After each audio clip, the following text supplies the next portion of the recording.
So, hello and welcome to the Future of Human Rights Writing, the last of the 11 workshops, readings, and discussions that have formed the Transformative Testimonies Writing and Human Rights series. My name is Malachi McIntosh. I'm the editor and publishing director of Wasafiri magazine, and it is my distinct honor to be introducing this final contribution to this week of discussions, readings, conversations, and thinking about this question of writing and human rights across 4 countries: Rwanda, Kenya, Colombia, and Argentina. Today's discussion will be between Billy Kahora, Louise Umatoni Bauer, and Carolina Orloff, themselves as individuals, influential figures within this field, but collectively with an overview of the spaces which have been covered by the series of events, speaking about what is possible, what is on the horizon, what needs to happen within the field within the years to come. So as I said, I'm the editor and publishing director of Wasafiri, and Wasafiri is the host of these events. We're founded in 1984 with the intention to create an open literary culture by bringing the best writers in all genres together and presented to readers across the globe. Transformative Testimonies is launched to celebrate the publication of Wasafiri 104, Human Rights Cultures, which includes and united authors from the 4 areas I mentioned: Rwanda, Kenya, Colombia, and Argentina, to reflect on writing as remembrance, catharsis, and renewal, which were the shared goals of this series. So to find out more about Wasafiri, the other events in Transformative Testimonies, and the very special issue, Human Rights Cultures, which is behind me, do look at our website, which is www.wasafiri.org. That's www.wasafiri.org, and there should be information below me in the text. So without any further prefatory notes, again, it is my pleasure to introduce this final event in the series, and I'm very confident that you're in for a treat. Thanks so much, Malachi. Hi, Carolina. Hi, Louise. So great to have you both here. I'll just kick off by introducing you to the audience, and then we'll kick off. Louise Umatoni Bauer is the founder of Huza Press, a Rwandan-based publishing press devoted to supporting African literary craftsmanship. Huza Press has published writers such as Yolande Mukagasana, Billy Kahora, and many emerging writers from across the continent. Its radio book Rwanda collection, published in both print and audio, was showcased by the Brooklyn Academy of Music's annual dance festival as part of its inaugural component on literature. Huza Press ran the only prize for fiction in Rwanda and have launched the careers of a growing number of writers from Rwanda. Louise started her career as a journalist and worked as a regular reporter and contributor for several newspapers and magazines. She is passionate about knowledge creation and dissemination in Africa. She has also written academically on nation liberation movements in Africa and women's political inclusion. Her work was selected for the Winnie Gemid Grant at the University of Oxford. Welcome, Louise. Carolina Orloff is originally from Buenos Aires and is now based in Edinburgh. Orloff is an experienced translator and researcher in Latin American literature. In 2016, after obtaining her PhD from the University of Edinburgh and working in the academic sector, Carolina co-founded Charcoal Press, where she acts as publishing director. She's also the co-translator of Ariane Hawitz's Die My Love, which was longlisted for the Booker International Prize 2018. In its short life, Charcoal Press has received several awards and nominations, including Creative Edinburgh Startup of the Year 2018, the British Book Award, Scottish Regional Prize 2019-2020, and the shortlisting of Gabriela Cabezon's Camara's The Adventures of China Iron to the 2020 Booker International Prize. Carolina herself was named Emerging Publisher of the Year 2018 by the Saltire Society. Okay.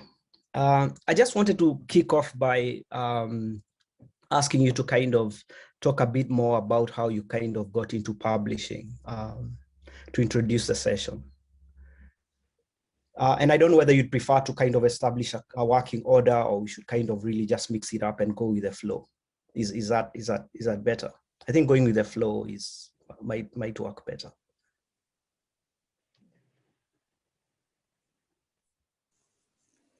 Who wants to start? I can start. I was going to say Louise, Great. but she just muted herself, so I'll start. Thank you so much, really, for the introduction, and it's an honor to be here with you and Louise and with all the Wasafari team. It's an honor. So thank you for that.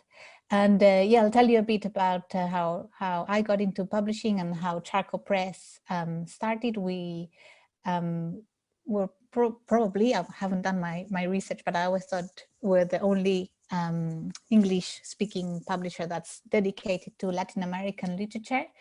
I've myself always been involved in Latin American literature, but from a more from a researcher perspective and then a translator, but within the academic world in the UK. So even though I'm from Argentina originally, I've spent most of kind of my studying years and my working years here in the UK, but always living in that kind of breach, between two cultures, between Latin America and the UK. And I always felt there was a very marked and frustrating, worrying gap about what was being studied and read in terms of Latin American literature. It was always the same voices and also the same translators. There was quite a monopoly, I felt, there that was striking, not in a good way.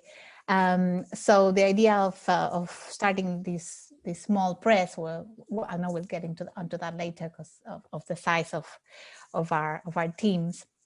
But our main idea was to really bring to the readers, not just in the UK, but in the English-speaking world at large, a diversity of voices and in terms of genre and styles and themes, but most of all, just to update, the canon a bit and question it and reformulate what's being read from Latin America. So that's what brought me into publishing was that motivation of this can be right. There's so much going on in that region, so important, so varied, so in the minds of readers there, that is just not coming across at all into English.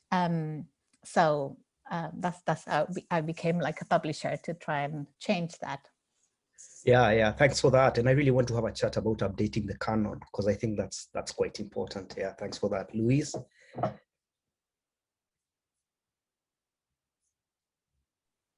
Yeah, thank you. Thanks, Billy, for the introduction. And again, it's really lovely to be chatting with you, Billy. It's been a while. I mean, quite similar to what Carolina said in terms of some of the inspiration behind why I started Huzo Press here in Rwanda in 2015. Just like you, Carolina, I was driven by what I thought, and quite a number of people actually felt, was this sort of lack of African voices in mainstream narratives on Africa and African experiences.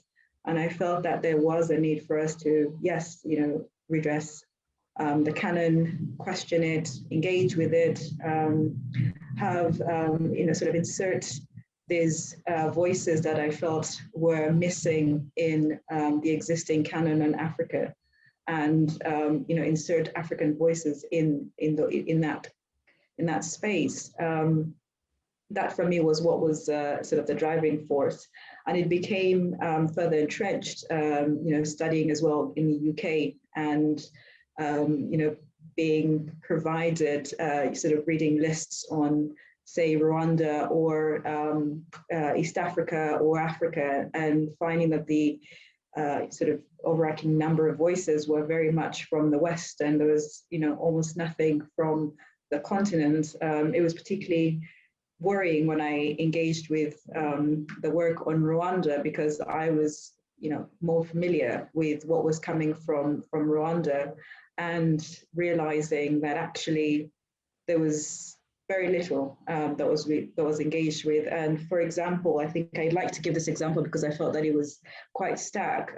There was a reading list that I was given on Rwandan history, and this reading list was basically made up of mostly, actually all Western voices. There was not a single Rwandan voice that was part of this, 30 names that were provided. And I remember questioning this, and saying actually there were some storytellers and some voices that I was aware of from Rwanda, and being told that these were questionable voices and it was not very reliable. And things like this, are some of the things that pushed me to say actually that's not true. We need to reassert our positioning. We need to reassert our voices, and and ensure that we are speaking back, we are engaging, we are heard, and our narratives matter even more than what is in existing mainstream narratives on the continent.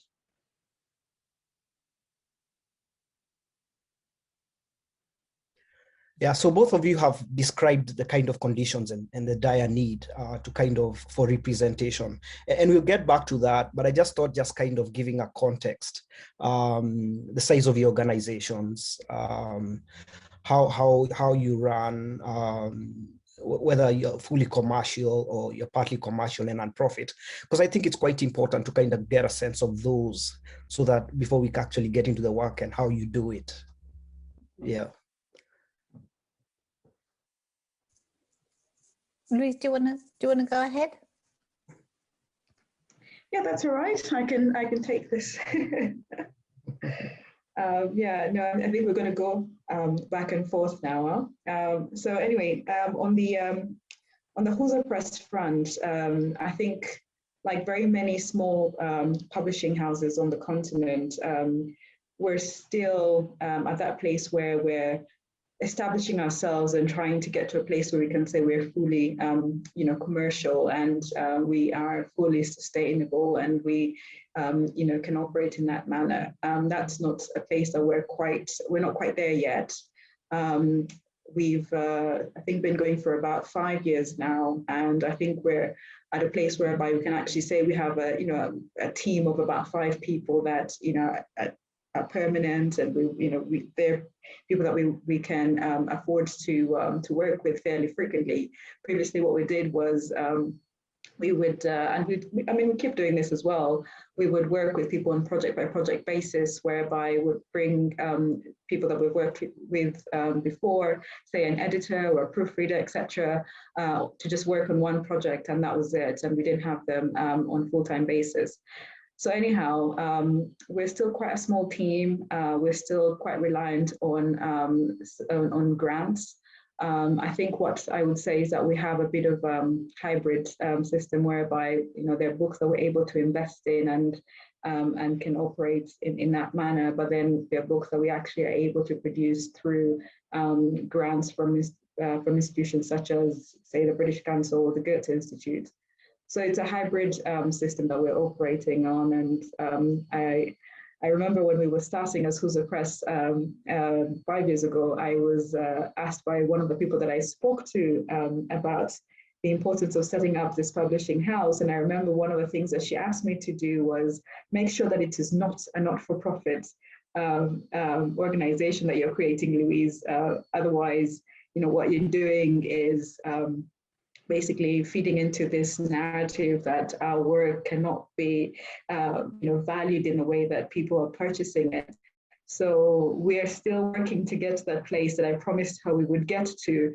Yeah, so I mean, that's the thing, we're still in this hybrid phase.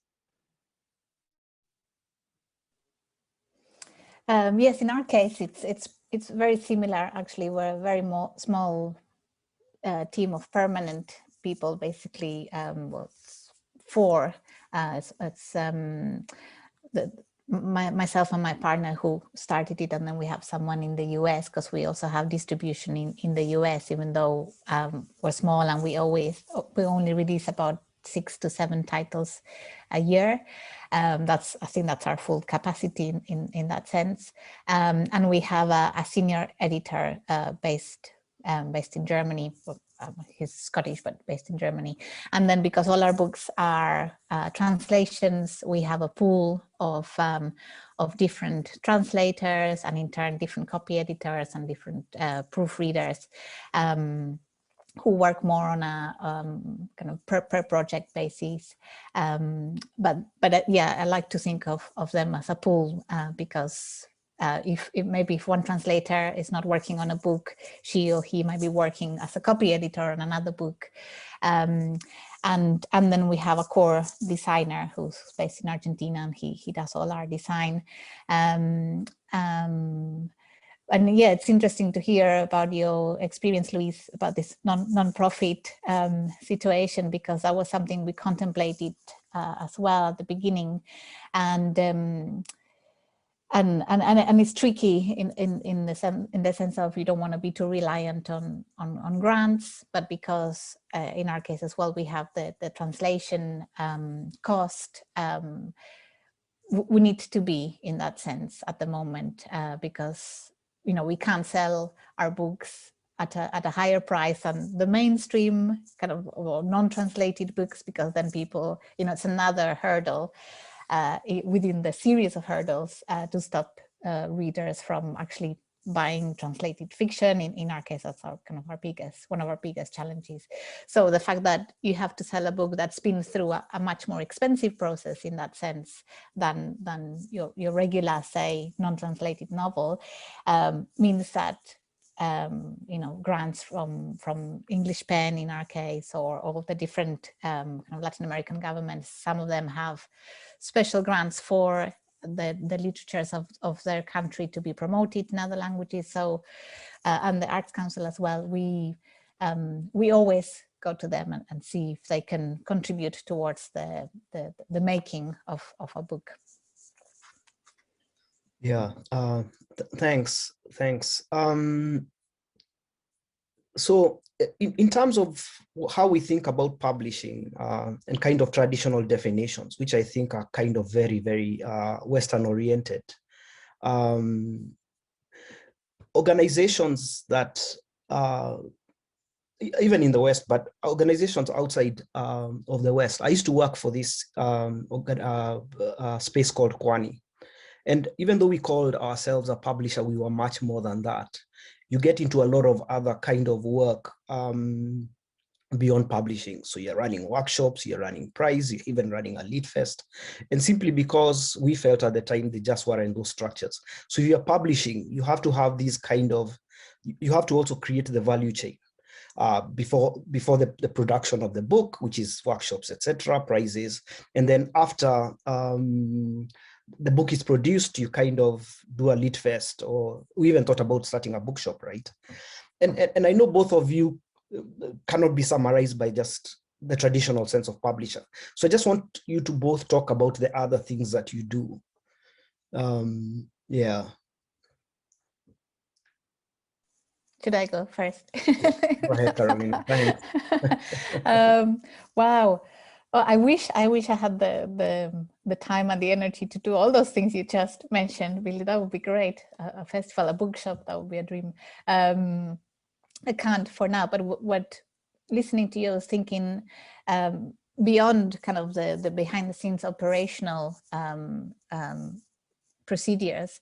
One of the things that I'm very keen to try and do is to keep this machinery, as it were, of translating small pieces of the authors, because a lot of our authors have not been translated into English before. So it's not just the challenge of presenting the book, but as much as we can, we'd like to present this universe of the author, of the cosmovision, as it were, that this author presents. So it's not just about the one book. As much as we can, we try to translate, do interviews or translate, a short story or a journalistic piece, and try and find places for those other fragments of this universe that I always think comes with an author. So that's something I'm very keen to do and very motivated, and I think it's very important, so that people can come to an author understanding that this is a lot of the times, representing of a state of affairs in a certain country or even a debate, and a book sometimes is not enough. So we're very involved in trying to do that. Yes, and also talking. I'm not starting my own festival yet, but I am very keen to try and talk to festivals here and in the US, and to try and push these voices and say, well, have you heard of this author, and try and again, it's a way of breaking the canon in that sense. So this I guess I do a lot of PR without realizing that that I'm doing that, and also keep the constant conversation with booksellers. So yes. Yeah, I can imagine. I mean, if you're kind of trying to readdress an absence of a whole kind of Spanish language kind of creative writing, that would go beyond the book and just the writers. And there must be all this kind of invisible work that this involves that I think traditional publishers don't do. Yeah, but thanks for that. Yeah. Pleasure. Yeah. Louise? Yeah, no, really, I was listening to you asking that question and listing all the various things that you got involved in at Kwanya, and I was thinking that's exactly the sort of things that we've had to take on as well. So I think we do have an online bookshop that we set up. We've organized lots of events. We have an ongoing residency. We've done a lot of workshops. The list is really long, and I think that speaks to the challenges in the space on the continent. When we were starting Who's the Press, we realized immediately that there was such a gap in the publishing space in terms of capacity, in terms of just the expertise, whether it was having the right editors, the right proofreaders, etc. Whether it was issues around reading culture in Rwanda, and the fact that we had to think about the whole ecosystem and the various gaps that we saw along that chain, and we were immediately forced to try and fill those gaps. And that was really hard because it meant that you were sort of being pulled in all these different directions, and that's why you weren't able to immediately become this self-sustaining business model. We had to think creatively about how to fill these gaps, and for a lot of that, these are not profit generating or capital generating activities. It's the sort of thing whereby you've got to be able to find funding for, say, a workshop to build capacity around creative writing. You've got to find funding to, build capacity around editing, for example. Those different bits that were important for us to be able to operate in this space. We understood very early on that we had to do all of it. We've got, as well on the continent, we've got such gaps in the infrastructure as well. So we've got people, and I think in Kenya we saw this, would see, publishers getting into the printing itself, and, publishers trying to solve issues of distribution. These are things that are already very well established in the West, and yes, here on the continent, not quite. And so we're pulled in all these different directions and are forced to start, different ways, different initiatives to try and make the ecosystem sustainable for us to be able to operate effectively. Yeah, thanks both for that. And maybe I'll just ask, I'll maybe turn around the question a bit. And here I'm thinking both of you have quite a bit of experience about in the West, and and of course you've experienced how the book market, the publishing industry works. And it feels to me that there are just so many things, from the hugely kind of general questions around economics on one hand. On the other hand, a book, as you both know, is almost like a car. There are just so many different skills. That's a bad example, but just a kind of assembly line of different skills that are needed. And I found myself working as a publisher that you just don't have people who can do both. It took us a long time for us to get cover designers to kind of capture our vision. So if you think about working in the book industry in your different spaces, what would you say maybe is the one thing you feel that needs the most work to try and get to a point where, if this is possible, I mean, when you think about the stats, they make for such grim reading. How many books are actually published in the West, especially Anglo-America? And how many books are published in the rest of the world? So what are the points of kind of action to kind of start readdressing this balance? What do you think those could be? Yeah, I think I'd look at them mostly in the space of, say, infrastructure, at least on the continent.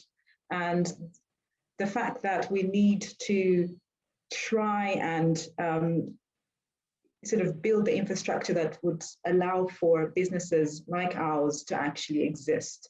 So say, for example, just printing press that actually will print good quality and, and we don't have to go to India to be able to do that and incur massive import costs, right? Or transport costs.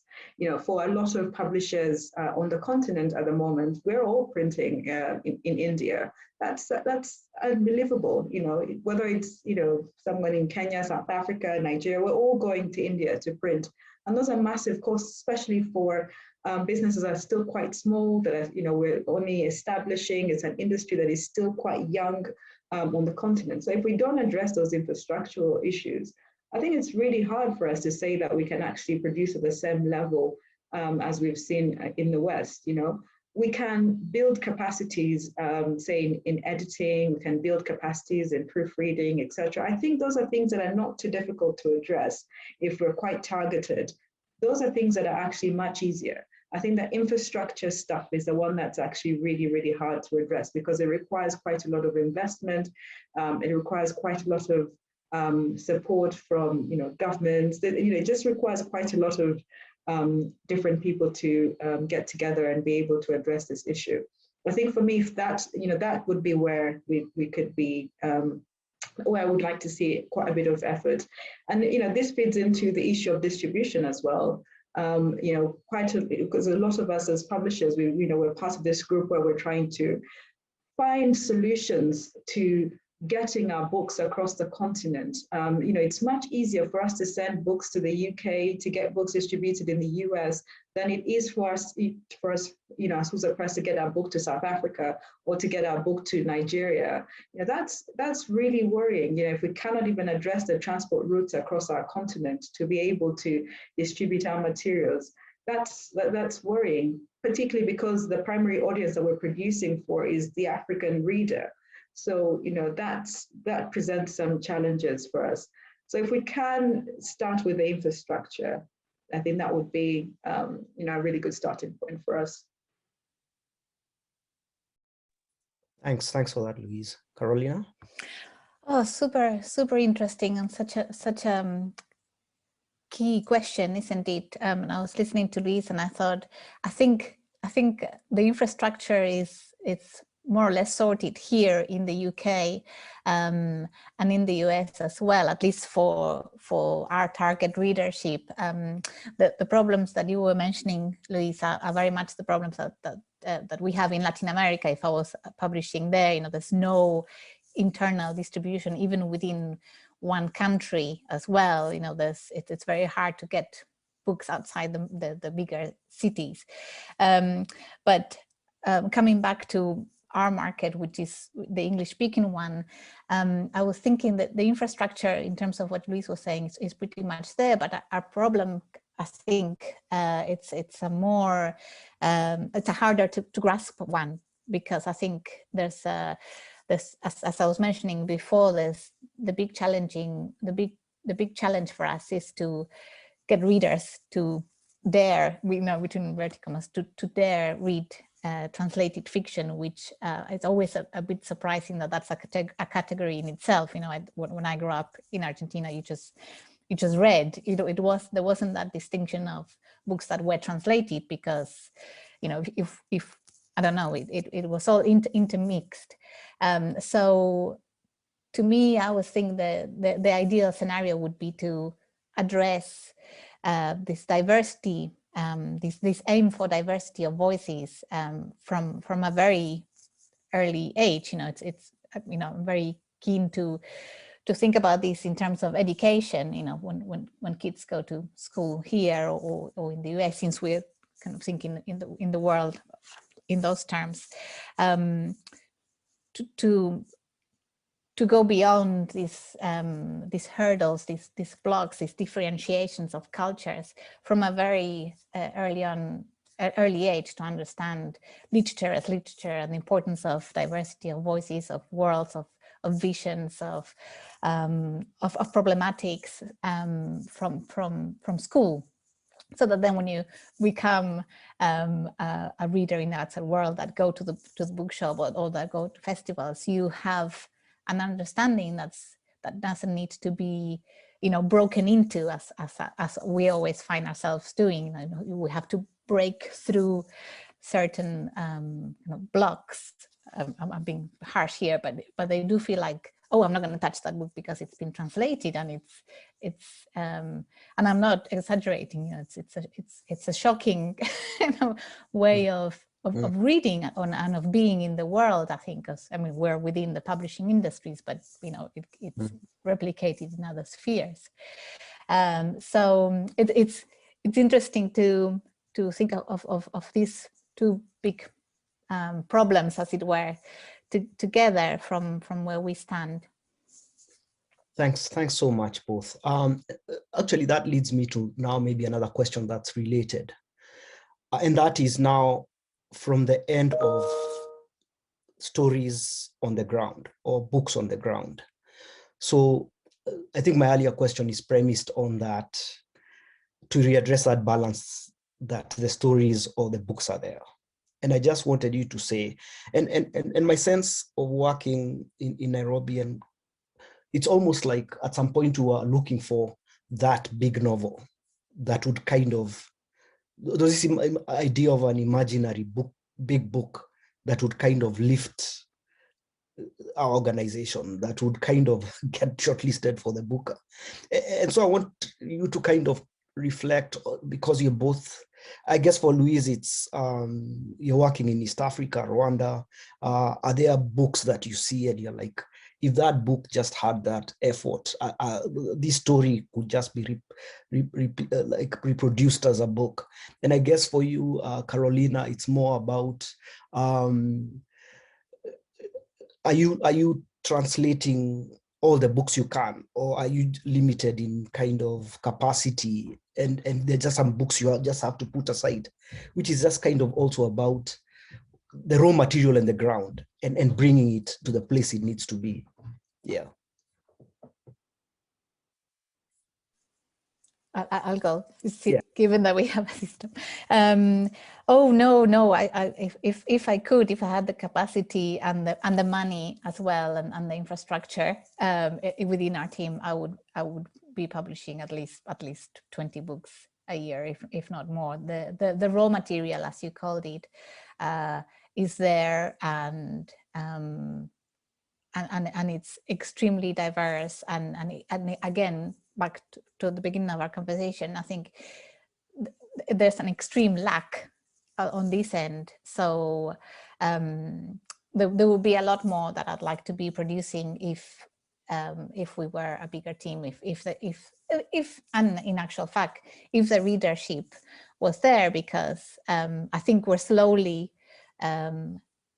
offering, as you said it as well, you know, offering the diversity. I don't, these 6 or 7 books that we publish a year, I don't think about them in terms of, oh, this was, I mean, we want them to sell, of course, but I never think that there's going to be, you know, that these 6 or 7 books that we publish are all going to sell very well. I think at the moment, and hopefully, you know, till the end of time, the main thing for me is to offer this diversity that, as we were saying at the beginning, I felt was always lacking. So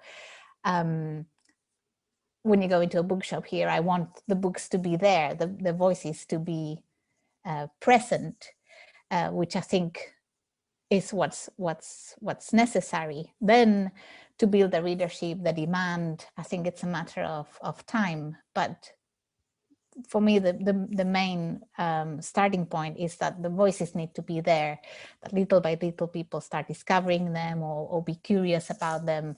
You know, there's a Guatemalan contemporary author, that there's, you know, a queer author from Peru telling a different story. You know, this, I don't know, to me, that's the biggest motivation, that all these decades of these voices not being translated or not being published even, you know, in their original countries, because that's also a big problem, that they're there,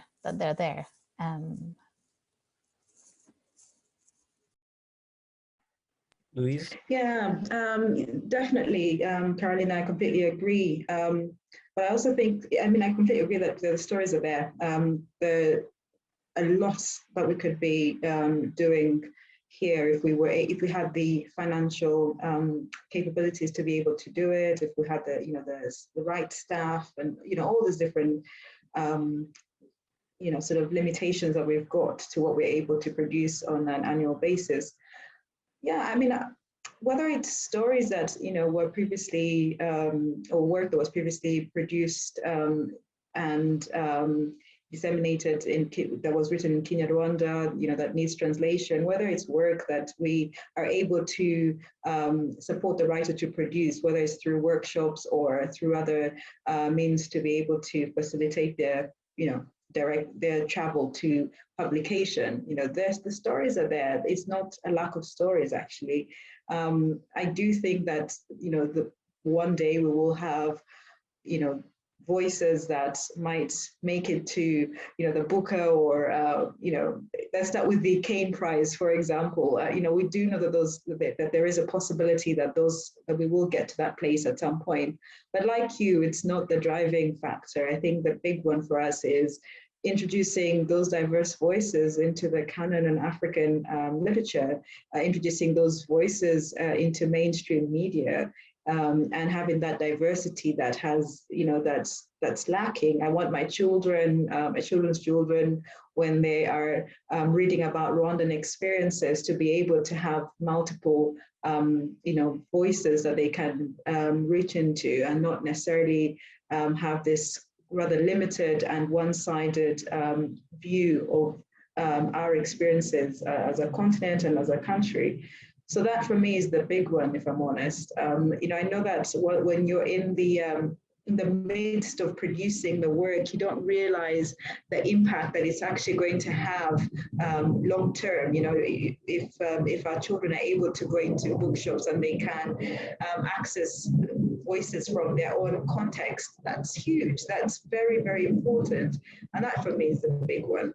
So if we could find the funding, I would want to produce as much as we possibly could.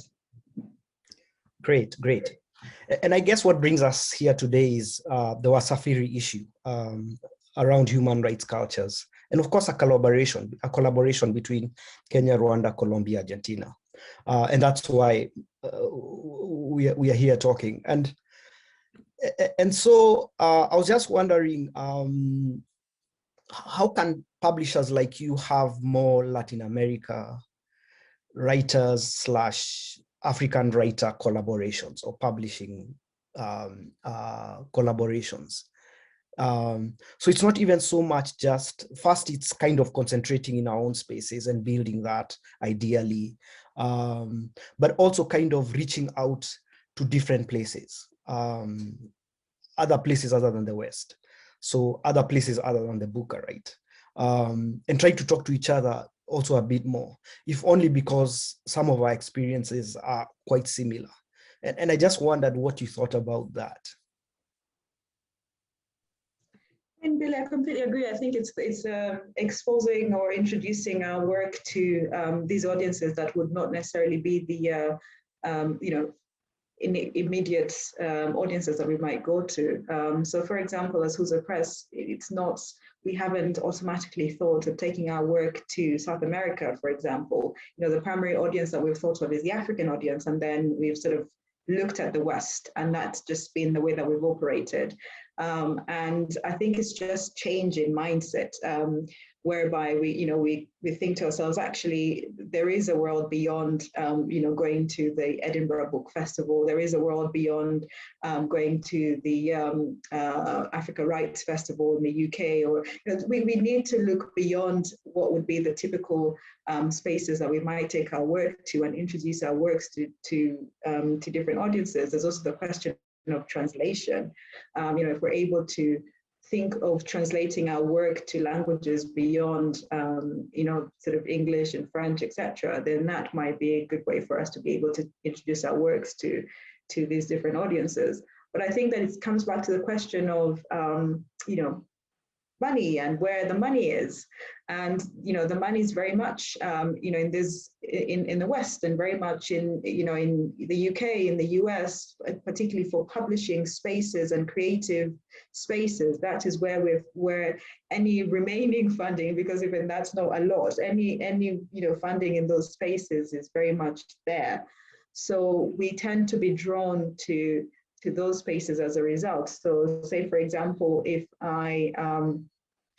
we get some funding to produce a title, from the British Council or from the Goethe Institute, the automatic place where we're going to launch these titles and engage with is going to be, either Germany or the UK. And it's quite hard to be able to get any sort of funding that would support our bringing titles to South American audiences. So it's still very much a financial, I think, issue, those practical issues of finances and, what's possible. I think that, maybe if the willingness is there and the interest is there, maybe we can start to think creatively about how to make that possible. But I think we cannot hide from, from the fact that that's, the big issue is very much around resources. Yes, I completely agree with Louise. Yes, I completely agree. I was thinking also it comes back to what you, Louise, were saying before in terms of infrastructure. You would have to understand the difficulties and intricacies of how your books could be, once you got to the point of being translated and being printed, you would have to go through the complex processes of how do you distribute in that region? Do you distribute just in one country? And if it's one country, then which one? And that would be the same for us.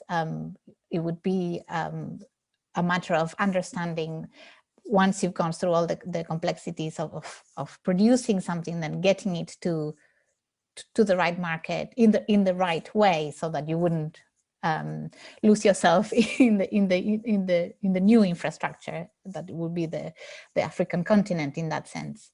But it's certainly, I agree with Louise as well, it's about changing mindset and even at some point, using that creativity, and now that we know the system, to apply some funding from where there is the funding to try and feed these channels and feed these collaborations. That might be a conversation to be had maybe in the future, since the funding would still need to come from the sources that we know already, rather than sources from Latin America or from the African continent, I think. Yeah, thanks for that, and thanks for being so honest. Sorry, Billy, can I quickly say that, maybe another interesting way to think about it would be maybe around sort of co-publications, and maybe exploring that as well. If we can use that to try and introduce each other's audiences to our works, then that might actually be a, maybe not too difficult step to take. And maybe another thing that I think is probably much easier to do as well would be around residencies, and being able to get each other's sort of creative writers to spend time in each other's countries and see whether that exposure to those audiences might be a way to do it. I think those two might be, worth exploring, at least to start things off. Yeah, okay. So this is part of the title of the series of events that this is part of is Transformative Testimonies. And I noted that some of the books you published are interestingly seem to have testimony as quite an important aspect of some of the books you publish. And for I think who's I'm thinking about your Lands book. And maybe from Charcoal Press, I'm thinking about, I think, Die My Love, I think.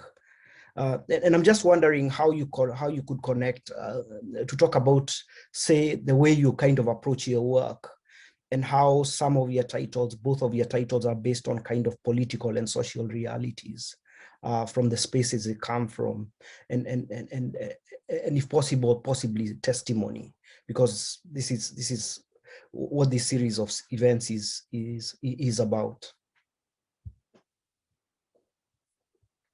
Yes, well, I think one of the things that motivate me when I come to think of the books to publish, as I think I mentioned at some point, is that the author is somewhat or somehow involved in social, political, cultural debates in the region, and it's maybe we also share this. I think it's almost inevitable when you live in a country like our countries of origins, that it just goes through you. You can't live in our societies without being concerned about politics, economics, history, recent history. So I think when I was thinking about this question before, and I thought, well, consciously or unconsciously, me as an editor, but for the authors, those testimony, whether more to the front or more to the back, is always there, unless there's a purposeful decision for it not to be. But it's something that I think has also been lacking in the English-speaking world, or at least in the UK and the US. The rawness of a kind of testimony, the rawness of a re-questioning of recent history, of violations of human rights in the different forms, and not just in the forms that we learned at school. If we did learn that at school, because that's also, not always the case. So I think the fact that a lot of the, especially newer generations of authors in Latin America are bringing new questions to the fore, or addressing issues that have to do with human rights and politics and, political secrets, if you want, that they're readdressing them and re-questioning them and putting it to the center of the conversation from new ways, to me is fascinating, and it's an endless source of diversity that also, in my understanding, steps beyond social boundaries, because these are questions that concerns us all, in terms of understanding ourselves within a society, understanding ourselves within the world that we live in. Someone like, Gabriela Cabezon, who participated in Wasafiri, and who was our recent Booker nominee, the one that wrote Chinar, and it's a very interesting book that also readdresses national history and the definition of nation from bringing in the indigenous question that is very much forgotten in a place like Argentina, and also from an environmental question. So all those different debates and key questions to us all put into a narrative that can be crossing boundaries, to me is a driving force. And yes, so I hope to carry on producing this kind of book. Yeah. Like you, Carolina, I think that for Who's the Press, we've always been driven by what our writers were interested in writing about. So we've never gone out of our way to actually, commission work, on these issues. Those are their realities, and we're producing, what they're submitting that is actually based on their own sort of lived experiences. So like Yolande's book, which is, sort of a testimony of her experiences. It's basically, just based on her real life experience. And it would be quite, I think, problematic if we went out of our way to, prescribe what should be written, or, what we're going out of our way to publish. I think on the testimonial stands, on Yolande's book in particular, we felt that it was really important, and we continue to look at stories and narratives and books of testimony like this, of this kind, because of how important it is in the Rwandan context in particular. Particularly if we're thinking about the genocide, the 1994 genocide against the Tutsi here in Rwanda, and some of the issues with how that has been documented in history, some of the challenges that have arisen as a result of how it was documented or actually not documented. So we've got quite a lot that's been written by people who, from different countries that were rewriting people's experiences or sort of documenting people's experiences. And with that, there's been a challenge sort of raised over the years, because there's not been enough testimonies or real accounts, from people who experienced the genocide. So the retelling of these stories by people that hadn't experienced it was useful, but it also created created a space for challenging or rewriting history around what actually happened. And so we felt with Yolande's book in particular that there was a need to sort of introduce or insert Yolande's voice into that sort of existing narrative on what happened in 1994 here in Rwanda. And such voices and such testimonies, I think, are really vital, because if we do not have these voices incorporated, we have issues of genocide denial. We've had issues of rewriting of what the genocide looked like and how it happened, etc. And I think that for us is a key issue, and I think a key reason why testimonies have become particularly important to us. But like I said, we do not go out of our way to commission this type of work. It is actually what people are interested in writing about, and we've seen that in Rwanda, and we've seen that coming out of from different writers. And what we do is allow a platform for those voices to actually enter the mainstream narrative on that particular period. Yeah, thanks both for that. Just based on what you've both said, and in terms of kind of the writing, this kind of writing that touches a lot on political and social experience in one way or the other. And just going back to some of the things we were talking about, the more practical questions about how to entry into kind of global publishing in a way, or trying to get in there because of the kind of commercial aspects of it.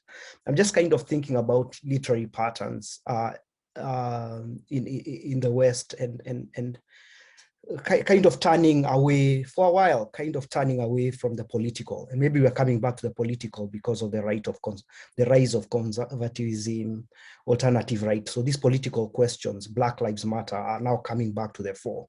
So it kind of feels like a good moment for us to continue the work in Latin America and Africa. But it's just quite fascinating that for a long time, because of genre fiction, the influence of, I think, fantasy, Games on Thrones, Harry Potter's, like the Western industry was kind of different.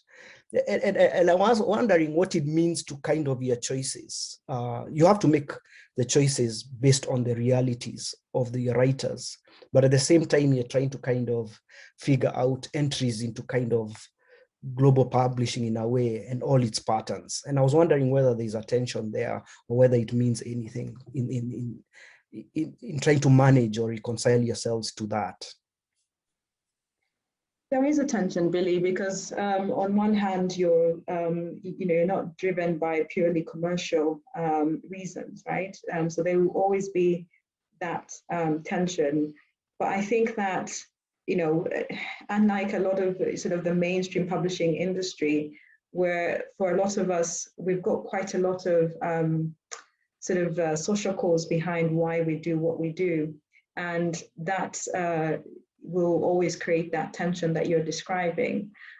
Because of course, we're all driven by this need to support these voices, to create diversity, to insert these new voices, et cetera, and that's not what mainstream or sort of Western publishing, the publishing industry is driven by. It's sort of, for a lot of them, there's quite a drive towards sort of producing commercially sustainable, works, and that's, again, quite different from what we're doing. So that tension exists, and I think what we tend to come back to as Who's Oppressed is, what is the reasons why, what is the mission behind why we do what we're doing? Why are we in this space? Why does it matter? And why did we start doing what we're doing?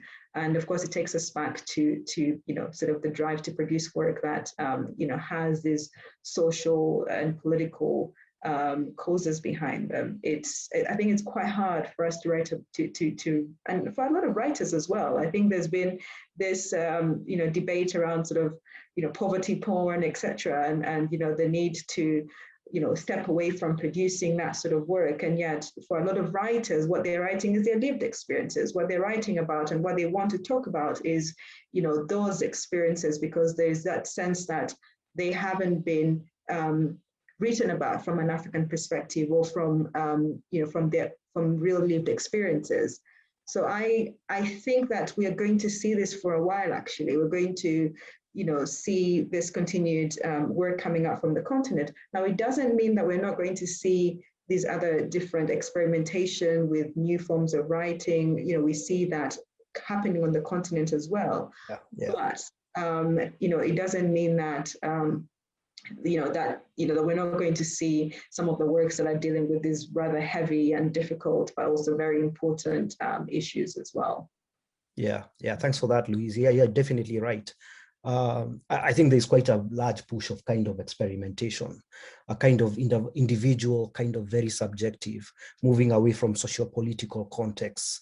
I see that, especially, I think, in Nairobi, especially with younger writers. Yeah, so thanks for that. But still, luckily, we're still getting a lot of books that touch on these other issues. Yeah. Carolina? Yes, no, I completely agree with Louise as well. And I was thinking we're sitting on very responsible seats as well, as it were. We have a very responsible job in that sense. And I take that very much to heart every time. Not only that I buy the rights for a book, or that we buy the rights for the book, but when I look, coming back to one of your initial questions of the many things that I do in particular, I supervise all the translations, and because, as I was saying to you, 9 out of 10 times the authors we bring out have not been published in English before. I feel there's a huge responsibility of presenting this author and their style and their vision and their world into English. So if I don't feel the translation has captured that, even though it goes against the the logic of what makes sense financially. You know, it has been known in Charco to start the translation process again. And I was thinking in that terms of responsibility that, of course, there's a lot of literature that is mainstream within Latin America and that it gets, you know, very, it starts getting very easily comparable to fantasy, as you were calling it before, that can happen here as well, or in the English-speaking world. And I think that there'll always be a market for that. Call it fantasy, or call it, you know, whatever's in vogue, perhaps. And there'll always be publishers for that, I think. But I think what Luis and I are doing has to do with some other subcurrents that, again, come back to offering diversity and step away from expectations and step away from what has been produced so far from certain countries, from certain realities.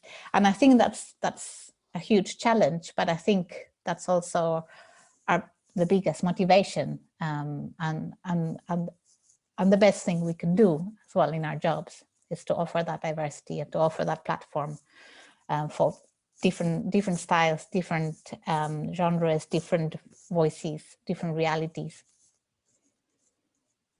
Yeah, thanks for that. I guess what for me is also quite fascinating is that all these discourses kind of are very, very visible within our context. They're visible, I think, at government level. There are whole NGO economies that are kind of invested to kind of thinking about these things.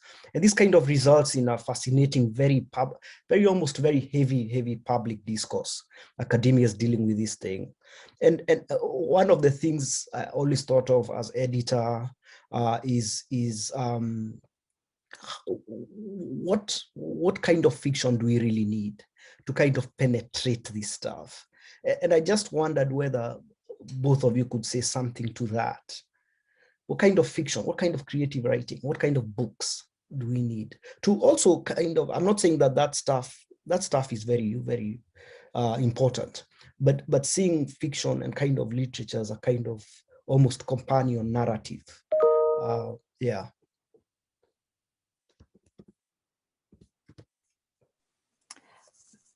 Well, I think Luis touched upon this, or at least it touched to what I think is what we need. It's I think we need the kind of fiction that makes us question those realities or those truths that we took as a given, or that we received, you know, as given truths, whether it's, you know, history, nation building, myths, mythologies, our own contextualization of what our society is like or should be like. I think fiction that brings us back to who we are, to who we think we are within new forms of understanding that is the fiction that we need. It's fiction that makes us look at our neighbor and really incorporate new ways of understanding the person we have, you know, next door, metaphorically, but also in actual fact. And I don't know, I think we need fiction that makes us look outwardly in every possible way, wherever we are. I think that's the fiction we need more than ever before, I think. Yeah, that's true, Carolina. I mean, whether it's, you know, the sort of work that forces us to engage with other experiences, that forces us to empathize, you know, that forces us to try and understand different contexts. I think that's the sort of work that we need. And whether it takes the form of, you know, Afrofuturism or, you know, if whatever form that takes, I think, you know, that should be fine. I think that we should be, you know, willing to allow writers to experiment with these different forms, because of course what matters is very much the story itself. I'm not fixated on form as much as, you know, we might be, but rather I'm interested in the stories themselves and what we're able to do with those stories. So Billy, it's going to always come back to the story itself, and whatever form the writer chooses, we're quite happy to go with that. I'm afraid we've run out of time, and we could have kept on with this for quite a bit, but I just really want to thank you, and not only for this session, but the amazing work you do. I think it's incredible. I think most of your titles, everyone should read them. Yeah, so thanks Louise, thanks Carolina. Yeah. Thank you so much for having us. Thanks, Billy, Carolina. Really enjoyed that. Thank you. Yeah, me too. Thank you, Billy, and thank you, Luis. And yes, keep up the great work, important work. Okay, bye guys. Bye. Bye. I just wanted to jump in at the end to say thank you to Louise, Carolina, and Billy, and everyone watching and joining us for this event today. I also wanted to offer a wider thank you, as this is the last event in the series, to everyone who has participated in Transformative Testimonies. We'd also like to thank our sponsors, the Arts and Humanities Research Council and the British Council, for their generous support. If you enjoyed this event, it's just one of several in the Transformative Testimonies series. As mentioned, the line discussions on poetry, fiction, and life writing, soon to be available on our channel. Do look at our website, wasafiri.org. You can probably spell it because you're here, but it's wasafiri.org for more on Transformative Testimonies and the opportunity to see other things connected to the event. Wasafiri is a charity.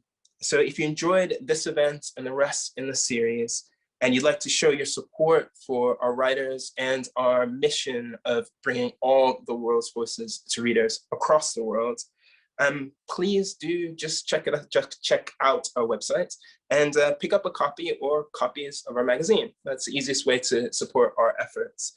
See the text below this video for a link to our shop and our website, and also a discount code for free shipping and a percentage off any order that you place. These are complicated and challenging times in which we meet at a distance across the world. Work like this, undertaken by the guest editors of Wasafiri 104, we hope brings us all closer together. We very much appreciate your participation and your attention, and we hope to see you again.